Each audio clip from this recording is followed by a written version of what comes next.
Okay, so now I told you I'd bring you up for a quick tour of the controls in the actuator. So what we're looking at here is a new control board. And for comparison's sake, here is the old control. It was really called the actuator board, right? So this is a lot of the pass-through signals. So this is again, this one here is the current Q or iQ model board. And you can see you got your fuses, you got your connectors. This is a pass-through board, and that's where all the signals kind of come through. So that's the current model or the older one. This is the board for the new Q2 or iQ2. So you'll notice on the bottom we've added some features.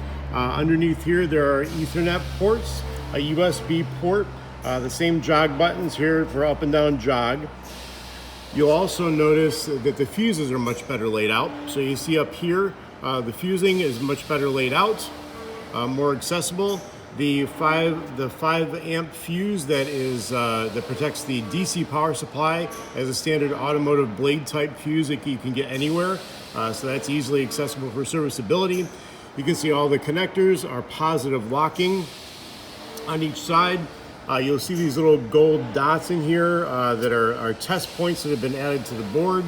And one of the other big things is you'll notice these fuses, these little tiny fuses on the old board, like this one right here, used to blow when you would get a short in your coil cord or things like that.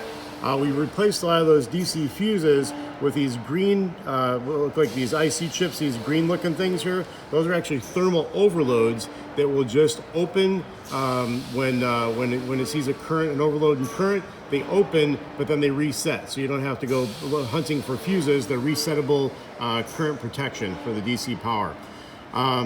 Also, I told you that right now, remember I told you that right here we have a wired connection back to our computer for our user interface that I just showed you.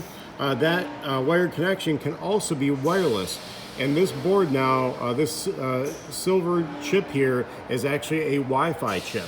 So this board is capable of connecting wirelessly with no cable. No cable needed. You can actually just this basically transmits a Wi-Fi signal, and you connect to this unit as a line of sight connection through Wi-Fi, and you can have the same access with that user interface that I just showed you. So that's what that looks like from the actuator board. So again, this is the new one.